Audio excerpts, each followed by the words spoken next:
Hello and welcome to another episode of Left Inside, a weekly podcast offering a bit of discussion on politics.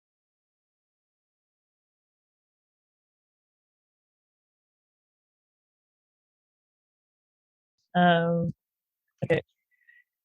Hello and welcome to another episode of Left Inside, a weekly podcast offering a bit of discussion on politics, news, and culture from a left perspective. So this week I am your host. I am Jessie Kelly, and I am joined here with Paul Murphy. Hello. Say hello, Paul. Jess Spear. Hi. And our special guest for the week, Saoirse McHugh from the Green Party. Hello. And Welcome Mayo. on board. Mayo, I thought you were going to say. And Mayo, yes, not to forget. We have a few different counties here today. It's good. We have Dublin, Cavan, Mayo, all represented. The culty city divide. I guess we'll talk about that in a bit. This week we're going to be discussing a bit about environmentalism and stuff around that. So I guess first of all, just ask people how are they finding their lockdown experience going into week 8 now of the official lockdown. How are people finding it? Anyone taking up any of the trends? Yes, I've seen that there seems to be kind of like common things that people have taken up, and I've done one of them. I've shaved my head, as people can see. So I don't know if anyone else has taken up either new hobbies. Does that mean we're definitely doing the video this week? I think so. Our first foray. Video killed the radio star. I have to think about it. How's everyone getting on in terms of lockdown? Yeah, I don't know. I'm finding it a bit difficult, going into week 8. It's a bit hard to be at home and not really see anybody with your partner. But taking up a trend, like I definitely have taken up a workout video that I bought last year and I didn't use. So I'm gonna like emerge from the lockdown with a 6-pack. I can already see the 2-pack forming, which only just encourages you to go further. But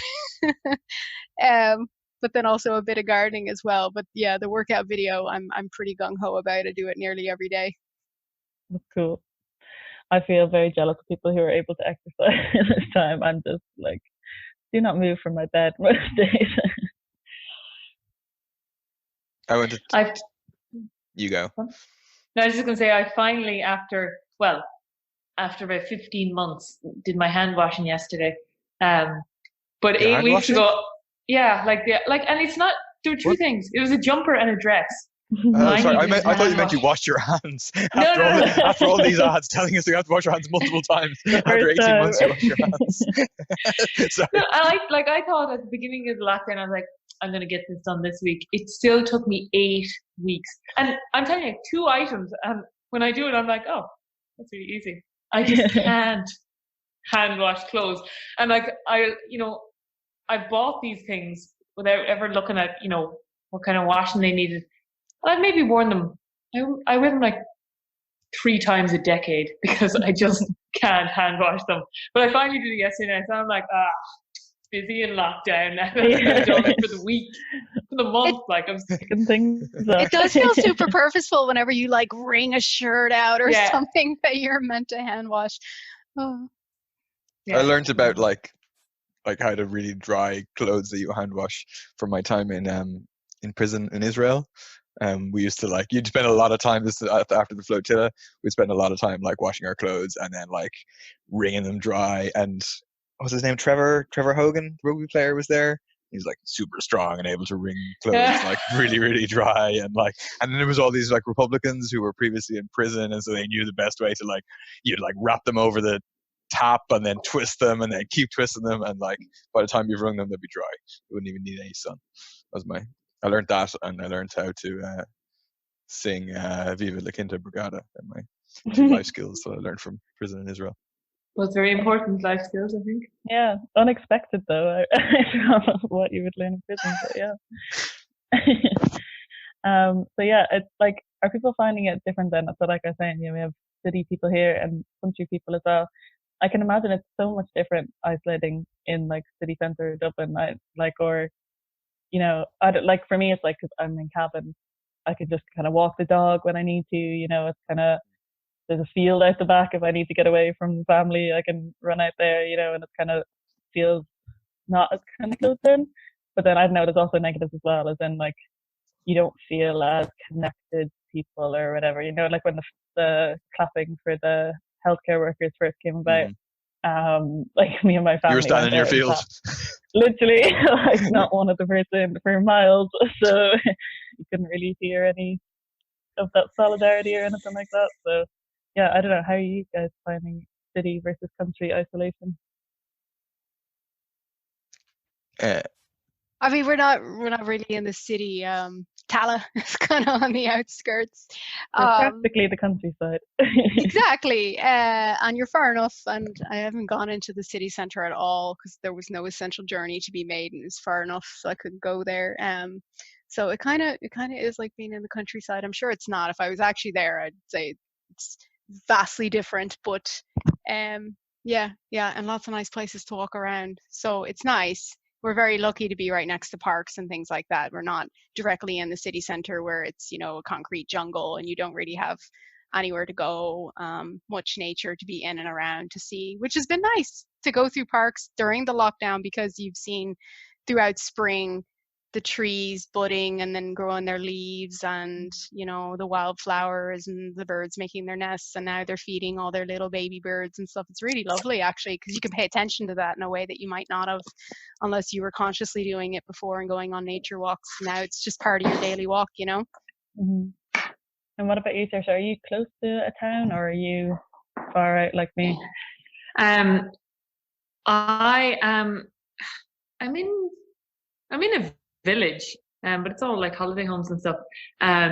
But I realized with the lockdown that I am actually an introvert. Like I'm like, oh no, nobody's asking me to go out at night anymore. Oh no, terrible.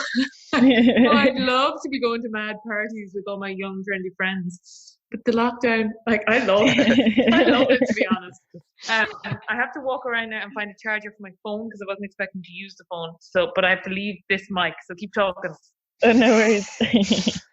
I mean, one thing I was thinking is that, like, obviously for people who are really living in city centres, I think that's very difficult. Mm-hmm. I mean, we have a garden, we have parks nearby that are still open, but like, when people are like shaming people for being in parks in Dublin, they're like, "Ooh, people aren't locked down," and you've like young families with kids, and like they don't necessarily have places that they can be outside with their kids, and the idea that they can't go to a park, like a friend of mine.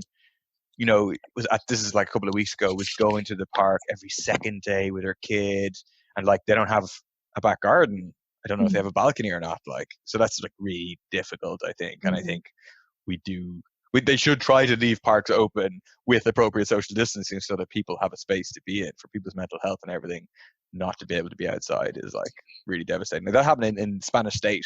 I think they basically, if you were in an apartment with a huge amount of people live in flats and apartments, that was it. Like, you were stuck inside for a long time. Yeah. I think that must have been horrible. I think people have gotten really attached to the idea of these rules rather than the reasons for them. Mm-hmm. Like, they have these barriers up on the beaches here, so you can't drive them. So you get to the barrier, everyone drives around the barrier, so the bank is being eroded. I don't know, has anyone here ever been back to Kim? It's like really quite sheer cliffs on the road. So you drive around this barrier, or you just get out and move it. But people are like, people keep moving the barrier. And I'm like, yeah, because we all just go anyway. And so people giving out are the ones who drive around the barrier. Yeah. Okay. And people, like, because I've moved it now twice. Once because it was really windy, and once because I was so thick at having to move it. And it's like people have become really, just fixated on the barrier and the rule rather than the reason for it. Like, people saying, oh, there was somebody not from around here down on the beach. And I'm like, so fucking what? Like, you weren't on the beach. You just heard this. This is third-hand information, and you're sitting in your house thick about it. And I'm like, wow, right. Like, it's great to, when you're looking at people, you're like, oh my God, there are way more cops amongst us than you'd think. Like, people are just really into telling and just being gammy about it. Like, do you remember the whole big thing about the holiday homes being full? Yeah. Like, I have a problem with holiday homes, but it is not that the people buy them use them. but people were like, one woman down here was going around challenging people that she saw who weren't from around here. Like it just, and it wasn't even that true. The place was fairly empty still. Yeah, I think there was a good bit of that around here as well. Those similar stuff being like kind of posted online. Like I saw someone who doesn't go down my lane, going down my lane for the first time, and I was kind of like, yeah, you can't really blame them if you're only allowed to go 2 kilometers from your home. You're going to try to explore around where you are, you know what I mean? And kind of go to that lake that you haven't gone to before or whatever, I think it's nice. I think it's actually people coming to new places, Didn't I see a poster somewhere in some like place that people have holiday homes saying, if you come this year, you won't have a home to return to next year or something like that. There's a threat to like burn people out because of coming during the coronavirus. Yeah, that was Kilkee or something like that, wasn't it? I think so.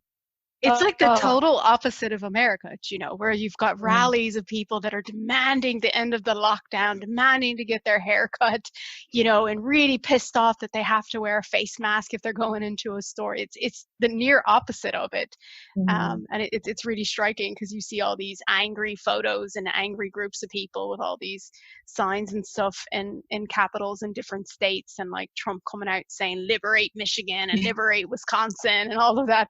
Whereas here, the people are all like, get back into your house. Yeah. Like, I was wondering why that's a difference.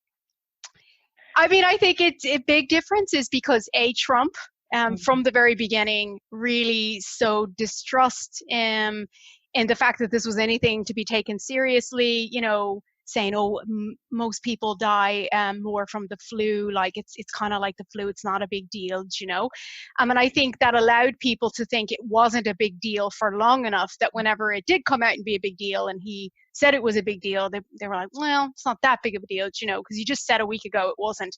And then he flip-flopped a lot, he flip-flopped and saying it's a big deal but it's going to go away, to it's not that big of a deal, and now he's back on it's not that big of a deal, like the cure can't be worse than the disease, we need to open up the economy. And I just think there's more of a sense of community and solidarity here in Ireland than there is in America. America's very heavily individualistic. It's all about my freedom to do whatever I want to do, and there's less of we're all in this together type thing. I know that they cynically use that here, of we're all in the same boat, we're all in it together, whenever we're clearly not. We're all in different situations. But in America, like, it really is, it's out for the individual. And not everybody's like that, obviously, but in rural areas in particular, I think a lot of people feel like you're really like encroaching on their liberty and their freedom, and I don't know, like. Yeah, I think it's interesting how people here have responded in terms of that, like, mass return to kind of nature, and people in Ireland. Like, I think Irish people have always had quite a close connection to nature, and it's something that gives us solace, I think, especially in like times of crisis. But it has been interesting to see like the amount of people going out hiking who didn't before, or going on walks, going to the parks, like you're saying, like just needing that natural escape or whatever from the kind of difficult situation that's happening at the moment.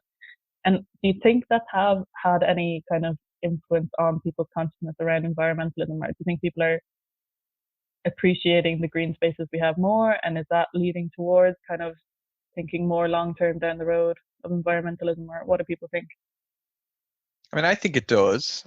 I think in a way, there'll be different phases of people's response to the crisis, and obviously a big focus is health, completely understandably, considering the tragedy of so many people dying. Another big focus will be just people's income, and the fact that they're going to try and cut the 350 payment.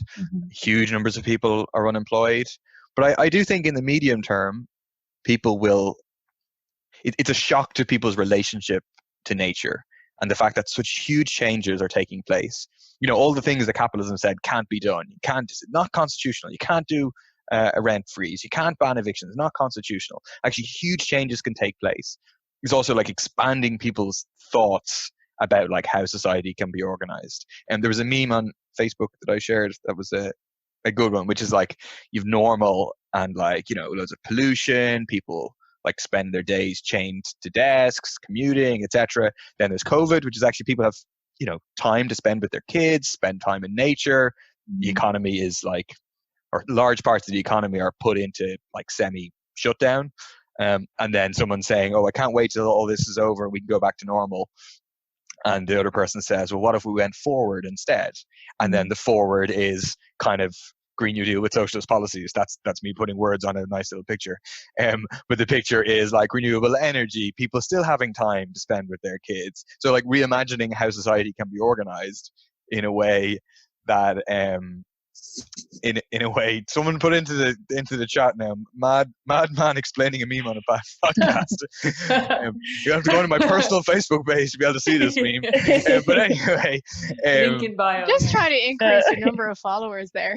No, I'm at my maximum number of friends. They can't even do it. But anyway, I do think that captures something. I do think the idea that people like just reevaluate their like relationship to nature and nature of the economy, nature of society we have. I think in the medium term, it does give a boost actually to the importance of like, environmentalism.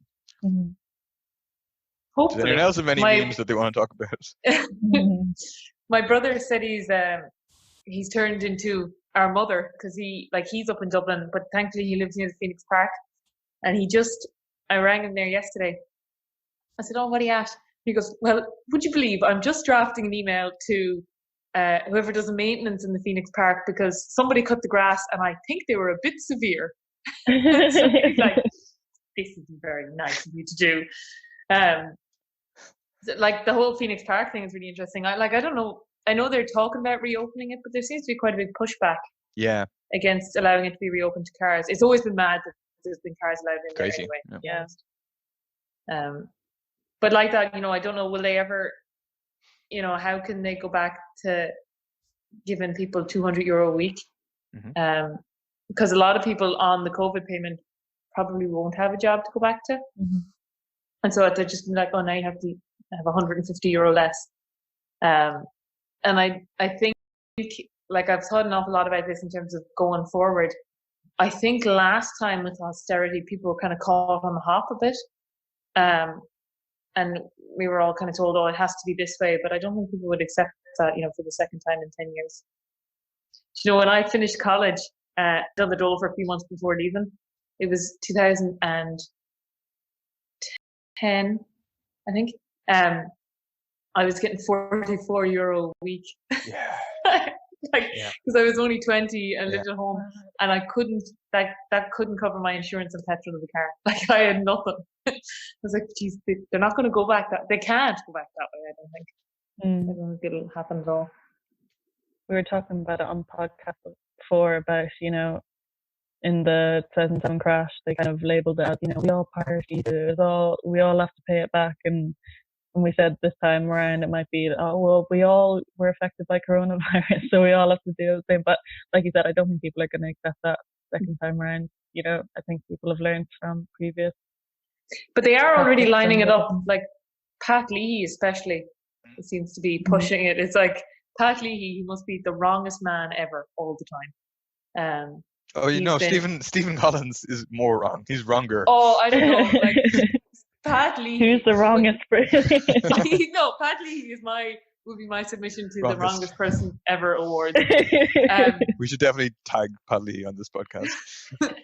But he's already been pushing the difficult decisions, tighten the belt kind of thing quite consistently now for a few weeks. And I think a lot of people are like, don't you fucking dare, Pat.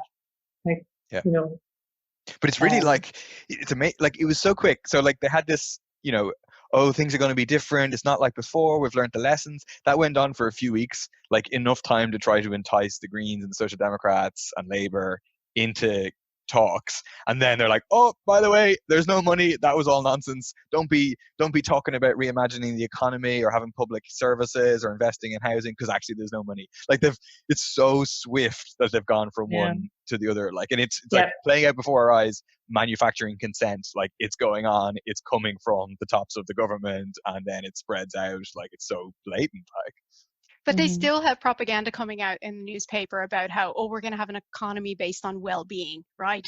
We're going to follow your one from New Zealand because like she's doing so well, like, so we're going to stop basing it on economic growth and it's going to be on the growth of well-being. Like, so I have no doubt that they're going to pump out propaganda saying that they're doing that, but at the same time, they're going to try to bring in austerity measures, and they'll find ways of doing it in a really clever way. Like we learned from the last crash, but so did they.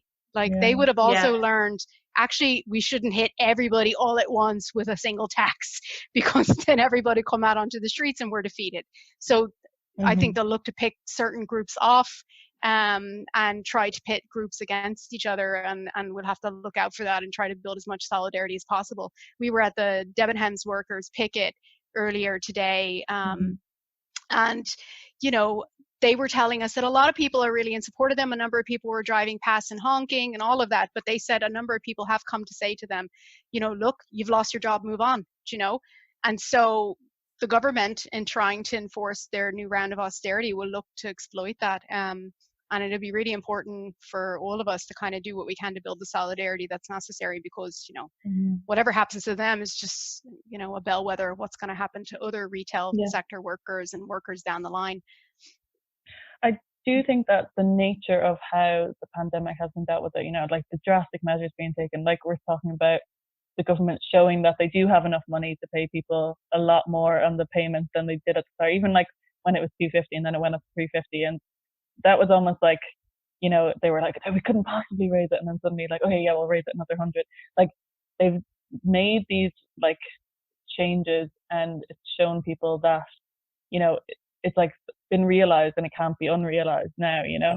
And I think like that's the same in terms of for environmentalism, like in terms of people have seen that we can drastically change society. And obviously, you know, the way it is now during the pandemic is not the ideal. It's not what we're trying to build towards, but it does show that there's, first of all, there's money there to invest in different, you know, environmental services that are needed, different policies, and, you know, giving more people more time to enjoy life, and we can work together and collectively organize, you know. But also it's shown people that like, if we need to, if there's an emergency, we can change. We don't have to continue to have the same system we've always had, and there's no way to get around it. And, you know, it's easier to imagine the end of the world than the end of capitalism. I think it might be something that going forward is, you know, can't be unrealized, like I was saying. And I don't know if people saw that, you know, like the flattening the curve thing that's been talked about during the pandemic, that people were posting about flattening the curve coming up about climate disaster, you know, and seeing like the little small curve of COVID compared to the huge curve that we're going to have to flatten. And but people believe coronavirus is an emergency. They believe it. Like on Twitter, Piers Morgan believes coronavirus is an emergency. And, you know, on Twitter, a week before the government shut down the pubs, people were saying shut down the pubs. And I think the slow burning kind of indirect effects of climate breakdown make it a more difficult emergency. And also I think we do take our cues an awful lot from the media, because we would expect if it was an emergency, we would have coverage on climate breakdown like we had on coronavirus. And I think, and I, you know, definitely, I know myself, I have to kind of stop myself taking these cues from the media that like actually it's fine because we're not going to talk about it that much, because it does kind of lure you into this false sense of, well, if it was an emergency, you know, we'd definitely be talking about it, it'll be fine, right? But it will be, you know, how to convince people that it's an emergency. And I don't even think we'll be able to do that. I think we just have to convince people that it can improve our lives rather than it's an emergency. Definitely, yeah. Because you can already see, like you were just saying there, Jess, about them pitting people against each other. Like, look at the Fine Gaelers are already lining up environmentalism as a fall for completely finishing off the beef industry now. And like they've been doing it for years already. You know, like if you're ever knocking doors, you'll always hear, oh, you know, the Greens want to ruin whatever rural industry you've got, whatever farming industry. when of course it's nothing to do with the Greens. Obviously, it's to do with the likes of, Larry Goodman. Like everything, there is, of course, it doesn't mean anything unless you bring in, I suppose, the inequality in it. But like that, Coveney already, and a lot of different Fianna Fáilers. I know they're playing to their base, but they're already lining up, making environmental action the negative, as opposed to them actually just, being, I suppose, being pandering to the dairy lobby. But they're kind of, and they're really good at it as well. Yeah, and you can see why they would sign up to, we'll sign up to an average of 7% emission reduction over a 10-year period. But sure, we can't do it, we can't tank the economy, we can't take rural Ireland, which tanking rural Ireland, like you said, it's really tanking Larry Goodman. It's not necessarily tanking the small farmer. But also, I think that, if you look at the drop in global emissions globally is on, it's on a trend to drop by about 5% over the year. It's hard to know, at the moment, they're the range is 2 to 7% or something, but they're thinking it'll be about 5% globally, which is huge. It's the biggest single year drop ever. But I think that it's very likely that the Fine Gaelers out there will be well, look what it takes, It takes you being locked in. It takes your mental health taking a hit. You don't want that, do you? So we can't do 7%.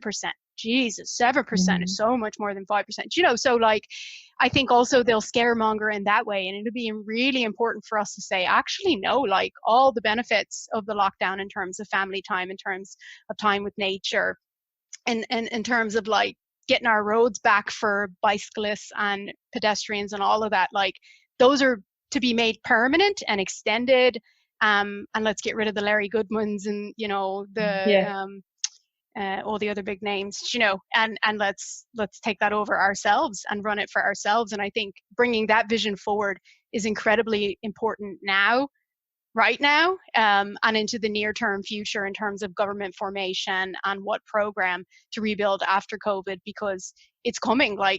The shelving of climate action on the EU, no matter what they're saying at the moment, it's really important to us. No, it's not. Nobody believes that. But those of us who know better that we can't have any type of austerity, and we certainly can't have it packaged as eco-austerity because of the threat of the growth of the right wing here in Ireland, but also across the world. It's incredibly urgent that we kind of shape a vision of what that looks like, whether you call it the Green New Deal or you call it, in England they called it Green Industrial Revolution, whatever you call it, the package of policies needs to kind of be outlined as a massive benefit to working families and farmers. There's a story today, I think Martin Fraser, Secretary General for the Department of Taoiseach, was basically saying, the 7% business, sure, that's complete nonsense, you know what I mean? And the idea that any government's ever going to sign up to it and actually mean it, never going to happen, but that's their entire approach is so cynical, they just sign up to international agreements with no intention whatsoever of meeting it. I mean, Enda Kenny, I remember he gave the game away in Paris, where they signed up and then they're by the way, climate change is not a priority for the Irish government. He's said the quiet bit loud, and Varadkar's better at knowing which was the quiet bit and which was the loud bit, but exactly, it's really blatant. And then I do think there's a real danger in terms of if environmental action becomes associated in people's minds again with their lives becoming harder and worse and more difficult with austerity that's packaged as this is because of this, then the idea that it's not just the government ministers that are associated with, but also the environmental movement, use an Extinction Rebellion, are responsible for this. It was interesting whenever Rise launched and we were, heavily emphasizing the question of the importance of Extinction Rebellion. We did get a fair bit of pushback from ordinary people being you're now for the carbon tax, but you're against the water charges, etc. And you have to explain to people, no, that's not. And instead, environmental action, environmental movement has to become associated, exactly as Saoirse is saying, with good things for people, improvements in people's lives, that actually, do you know what I mean? And that's the benefit of the Green New Deal idea is giving people a positive vision of how life can be different, how people can have 4-day weeks with no loss of pay, about how people have free public transport, about how people can have control over their surroundings, over their society, over their economy, that you can plan things for people's needs. Because I think that's definitely the danger that they become associated. And I think it becomes one of the ways that austerity is packaged. But the messaging has been so good over the last 20 years that any environmental action is bad. I've had farmers give out to me about something about overgrazing or having to de-stock or something, and I was like, but that has nothing to do with me. He's like, it is, it's environmental. And I was like, that comes from a CAP package that a Fianna Fáil minister signed up to. But anything environmental, they're like, and the Greens ruling Ireland with an iron fist, obviously. And the head of the Irish Farmers Association came out during the week there and said, like, absolutely no, we can't have the Greens in anywhere in power because they'll just ruin agriculture. And I think they've started to believe their own boogeyman. Because it does on the surface kind of make sense, but I don't I can see it slowly eroding away, but it to me, I think it just takes even canvassing, but like that, and whether rightly or wrongly, even maybe if it's just because of the name, what the Green Party does, I think has a knock-on effect of how people see any sort of environmentalism. Like I always think you should never name your party after its aim, because like the Communist Party should have never called themselves the Communist Party. Well, it'd be like Fine Gael being like the Make People Poor Party.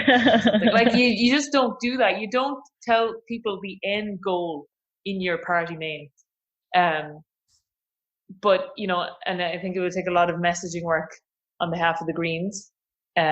Because they also, will have to fight back against quite an intentional monstering of any sort of environmental. Like Dennis Naughton, the Minister of the Environment, who was there when Paris was ratified, was one of the first people to come out and be like, "This is impossible."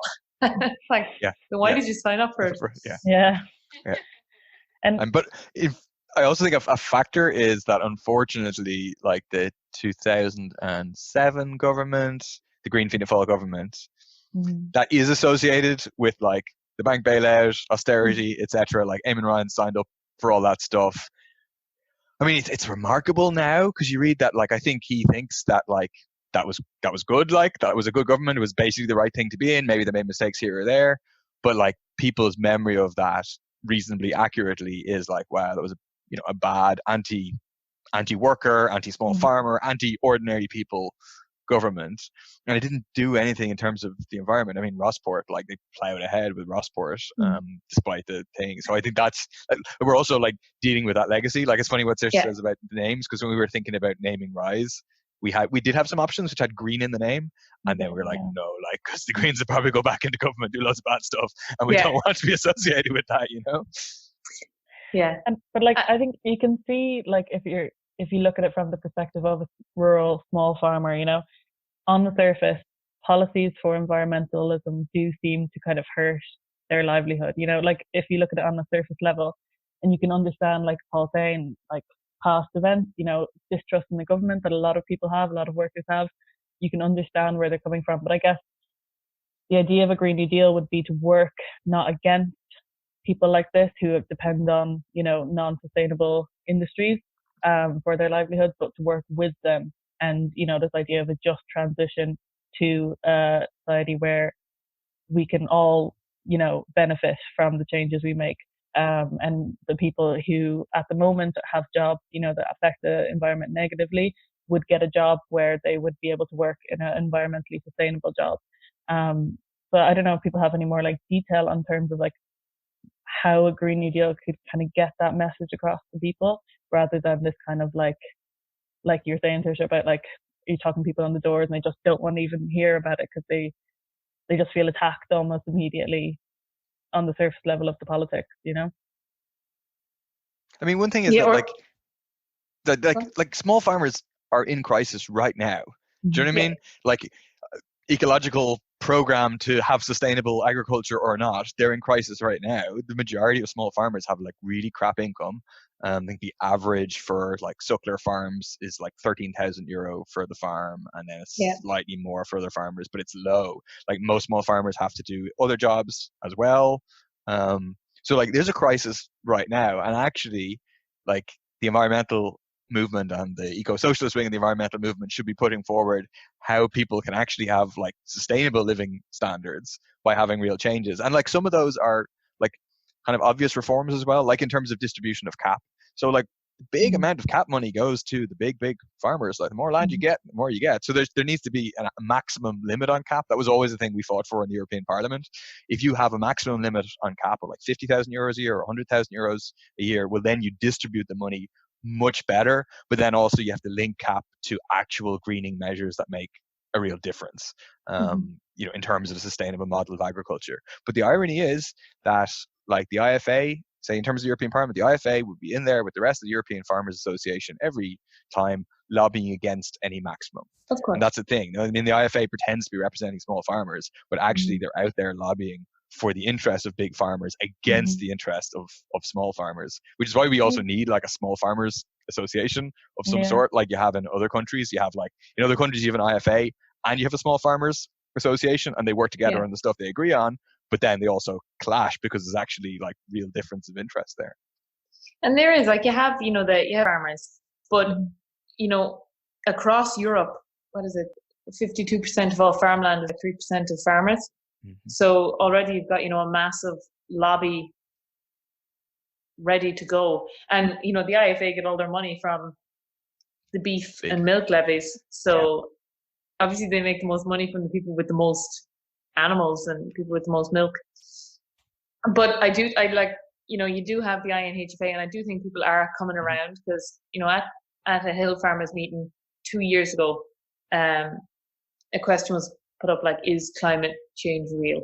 Like 2 years ago only.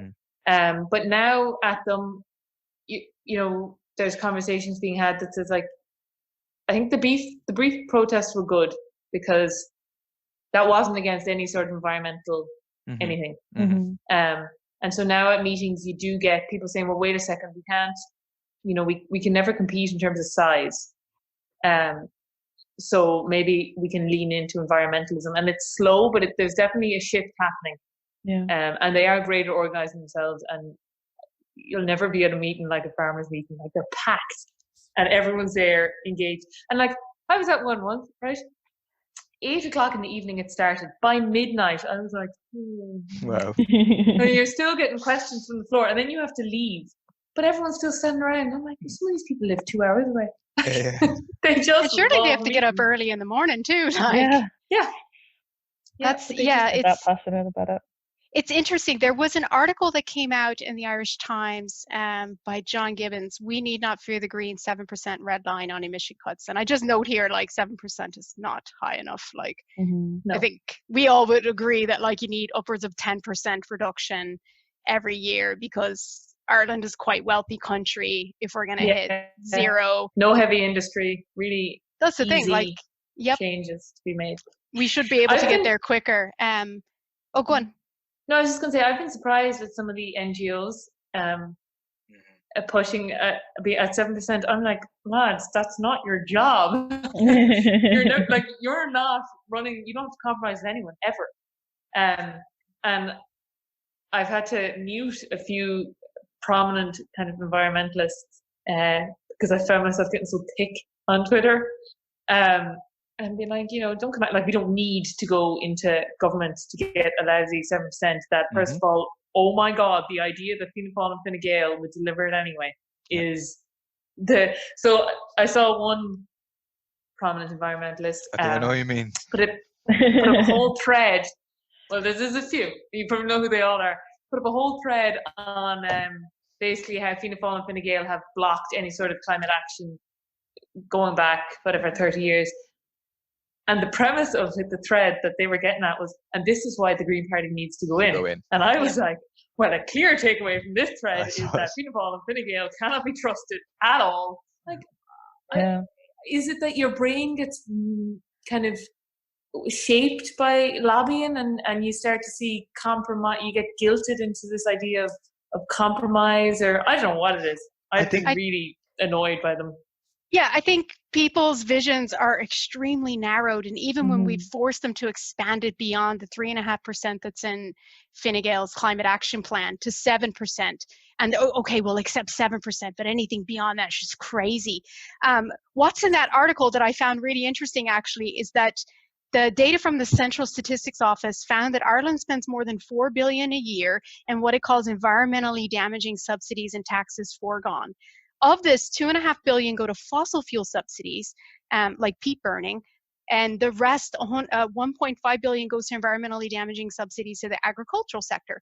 So, like when we talk about a just transition and like what can be done to assist farmers, pay farmers, really, not just assist them, but absolutely guarantee a support there to move to ecologically sustainable and regenerative farming.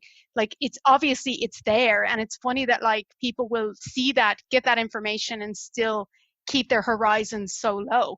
And it also shows the wealth exists not only to assist farmers and to ensure that they have all the supports that they need to switch from dairy and from beef, but so that we can also bring in all the policies that we mentioned before that benefit families, whether that's free public transport, which would, if you just made it free right now, it'd be 600 million, but if you wanted to make it frequent and you wanted to make it, a really incentivized thing, well, then you'd need to spend double that or even triple that. But the money clearly exists. It's just, you can't also be a tax haven, you can't also allow the Larry Goodmans and the Dennis O'Briens and the rest of them own and run our private hospitals and make us the race to the bottom winner. You can't do any of that, which I think really shows when it comes to the government formation talks that there's a certain pressure to bear there. But I think Saoirse is absolutely right in terms of you're drawing the wrong conclusion about the experience of Fine Gael, Fianna Fáil coalition governments. I think those of us on the left see the conclusion to draw there is that they can't be trusted. They're absolutely pointing in the other direction from us, and that they've been forced to go this far to 7% and admit it. It's a testament to the movements. It's a testament to the pressure that's been brought from below.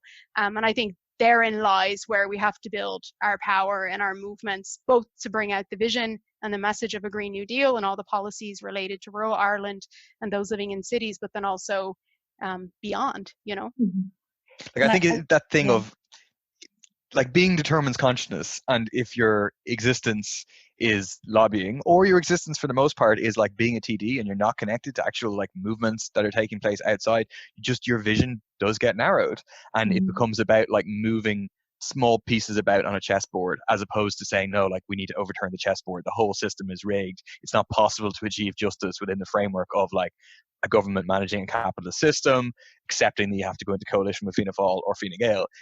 You have to completely transform things, and that's the disconnect between do what the science demands and then the kind of policy reality of some of those lobby groups, because they just think, well, it's not actually possible to do what the science demands, so therefore we have to get the best that's possible within the framework. But you're selling tomorrow and the possibility of doing what the science demands tomorrow by building a movement for fundamental eco-socialist change, which is actually possible and is necessary for something today that is inadequate. It's inadequate now. I mean, maybe you grant something, maybe you end up getting, 0.5% more reductions in the next few years than you otherwise would have. Okay. But actually you do that at the cost of damaging the name of the environmental movement, damaging the movement, and actually even in those practical terms of what percentage, or what temperature increase, you lose out in the later term because you damage the movement and the ability to actually bring fundamental change. But even on that, I was thinking, say as a lobbyist or an environmental advocate or something, this whole focusing on, if you get to 7%, you have to go in. I think it also ignores kind of, lobbying and negotiation 101, in that your job might be, to get those incrementals, but it's also, it's never done by asking for less. It is always done by, there's so many, the squeaky wheel, all these kind of, metaphors. You're never supposed to, this idea that you get to the table by being reasonable and consensus, blah, blah, blah. You never do. You get to the table just to shut you up. And you never accept. You say, right, well, we'll have that, but also that's not enough. But that's sometimes, it's almost, I think maybe people get cowed by being told they're, playing purity politics and this kind of thing. Maybe. I don't know, but like I would think, as an NGO or as an advocacy group, you would realize that that's very much so part of your strategy, is also not saying, well, that 7% is good enough. It's not like whether you believe or not, whether you think, oh, geez, I'd love that 7% reduction, and it would be huge. But even just in terms of strategy, and maybe I'm wrong there. I don't know. No, I think you've hit the nail. I think they have a completely different idea of how the change can be brought about. I think if you're a lobbyist or you're working alongside those in government, and you're an environmental lobbyist, like if you're there, then you obviously very much care. You're like inundated and reading all the news day in, day out, which must be just soul crushing. Like, as a climate scientist, I can tell you, whenever I was doing it, it's incredibly demoralizing to like look at the data and like read about it and just be in it all day, every day. So anybody that's doing that and as a lobbyist, like clearly cares deeply about it. But you're also accepting in that position and in that environment that you're around with all these TDs and others, that like change comes about by getting these people to move a few inches, rather than how I think change comes about. And I think we all agree change comes about from below. And I think therein lies the question about going into coalition. Do you think that you're going to get more by going in and having negotiations with Varadkar and Micheál Martin and like, I don't know, sitting down and having a cigar and wearing fancy socks together and like having a bit of a chat and somehow convincing him? Or are you going to be able to do it by, building on the school strikes and building on the momentum from below and getting out there and talking about a different vision for society that can build up the pressure from below, like repeal did, like marriage equality, like the water charges movement and all of that. And it does come from a difference in strategy. It comes from a difference in how you think change is actually going to happen. And I know from climate scientist friends that I have that like they're very much against the Green New Deal because they think you're asking for too much. And because you're asking for too much, we're not going to be able to get the climate change stuff done, which says to me, you don't recognize how we're even going to get the climate change stuff done.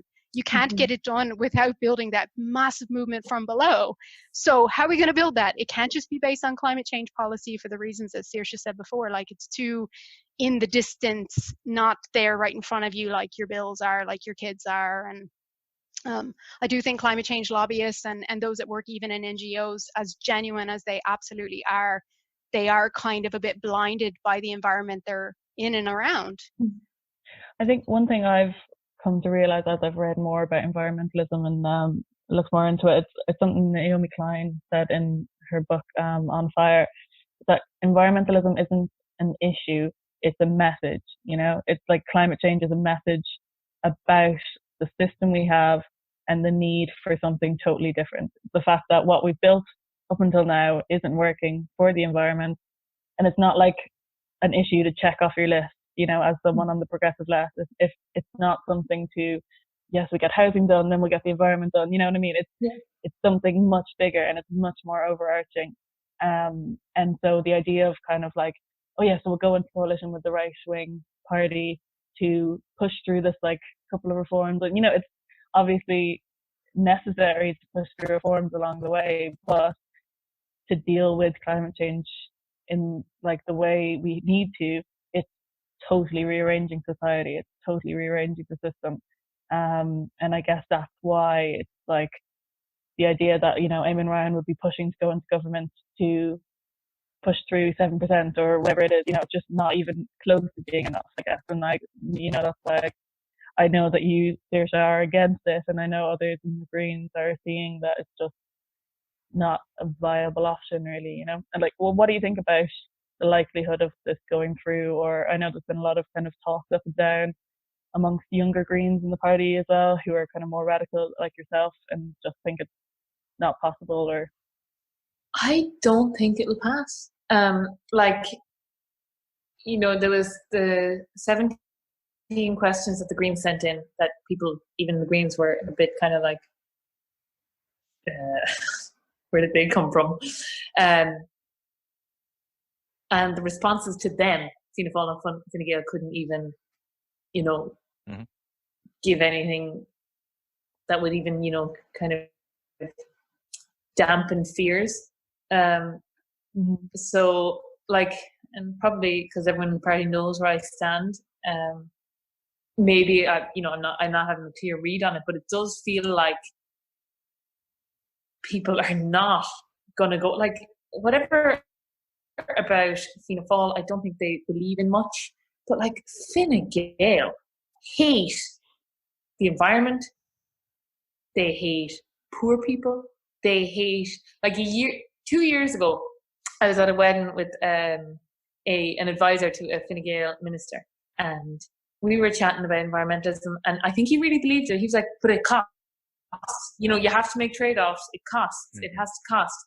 And that's just how they see the world. And I don't see how we could ever have any sort of, deal where you compromise. Like, I know I said whatever I said about compromise earlier, but I realize you have to compromise, but you don't just compromise all the time. You have to make a very clear choice as to what you're going to compromise on. And I was looking at, for instance, at our agricultural policies and Fine Gael's agricultural policies, and they're so opposite that there's no such thing as compromise there. It's pure binary. It's either Fine Gael's or Greens. So, to be honest, I don't see how it'll. I don't think it will go through. What's at all. The process? Is there a postal vote of members, or what? Considering I'm actually not sure. So usually there's a special convention. So I assume there'll have to be a postal vote, unless they do a Fianna Fáil are doing. I'd watch for a sneaky one there. No, I assume it would be a postal vote. Okay. And of course, it makes canvassing harder. Mm-hmm. But it also means that there'll be more time between a programme for government being announced and the deadline for the vote. I would be absolutely shocked if it passed, because I know I didn't, but even people who aren't as anti Fianna Fáil and Fine Gael as I would be, did not canvass for months for a Fianna Fáil Fine Gael government. I hope you're right.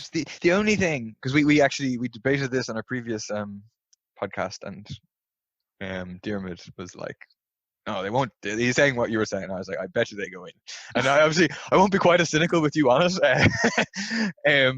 But I just wonder if the pressure will come on in a very big way. Like all those media reports that we saw before about being responsible, you know what I mean, taking advantage, you can make such a change now. That's designed, then it was actually designed to put pressure on a very small number of people in the Green Parliamentary Party. Yeah. But it'll be then aimed at putting pressure on a larger number of a few thousand people or whatever who are in the Green Party, and they'll really hammer it home, and they'll try to use, and I think Eamon Ryan knows this as well, is that each step they draw you in, it becomes more difficult for you not to go along with it. Slippy, yeah. Once you agree to sit down and begin to talk, as opposed to just communicating with letters, you're in a bit more. And so they'll say, you've gone all this way, programme for government, and now this is it. It's a choice between this or going back to an election when we can't even have an election because of the coronavirus in this massive national crisis, and you're not willing to step up to the plate. And if you don't sign up to this, there's going to be an election and you're going to lose all your seats, because really people voted for you because they want you to go into government. And will people be able to withstand that? You see, I don't know. I didn't realize how hardened I had come in the last year to things like any sort of pressure or criticism, until talking to people and they say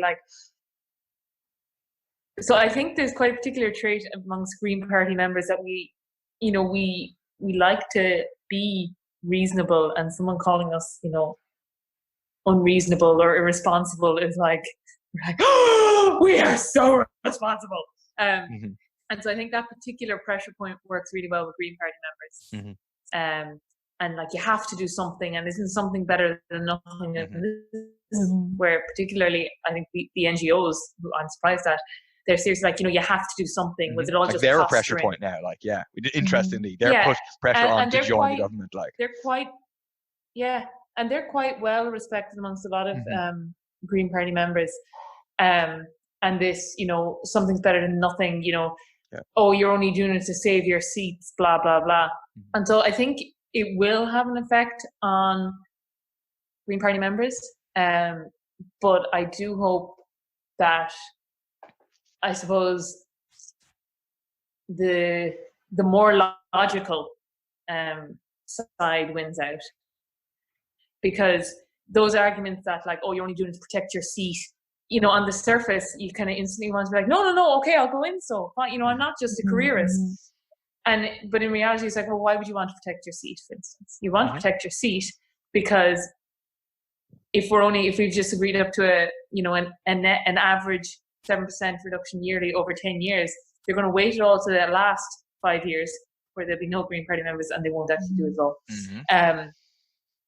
And all the arguments that are put to Green Party members and on the TDs are quite, they sound good, but they do fall apart once you kind of inspect them at all. And there is quite a large group of young people, so it's like the future of the party, who no way did not canvass for a Fianna Fáil, Fine Gael government, and I think will be quite persuasive in that. They did so much canvassing for all of our TDs. They travel the whole country canvassing for people, and don't have seats. So that argument doesn't affect them.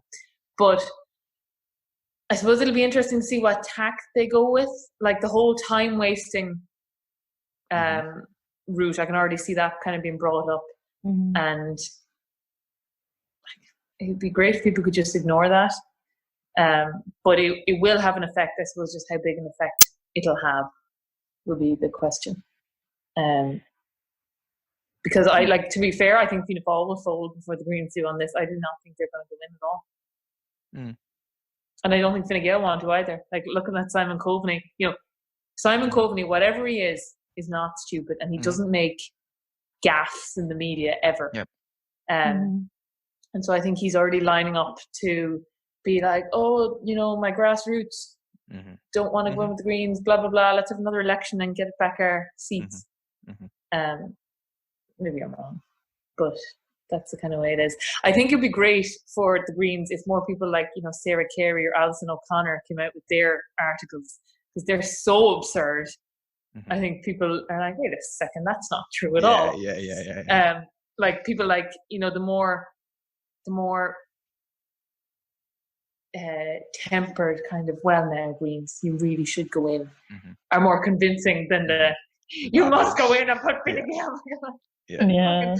What was Alison O'Connor was like, the nurses are risking their lives, the Greens have to go in. I saw that, yes. Like, fucking why? Fine Gael were literally threatening to sanction striking nurses. So a bit more of that would be good. I think it's definitely going to be interesting to see how it progresses anyway. But I think we're going to have to leave it there for this week. So I just want to say thank you all for coming on again this week, and thank you to Saoirse especially for coming on to the podcast. So we are going to be back again same time next week. Big thank you to Turnstiles again for letting us use their music for the podcast, and also again to say that we are reading Naomi Klein's On Fire as a reading group within Rise. If anyone's interested in getting involved in that and getting on board environmentalism, get in contact with the Rise page and we can work something out there. So thanks again everyone for listening, and goodbye. Bye. Thank you. Bye-bye. Yay.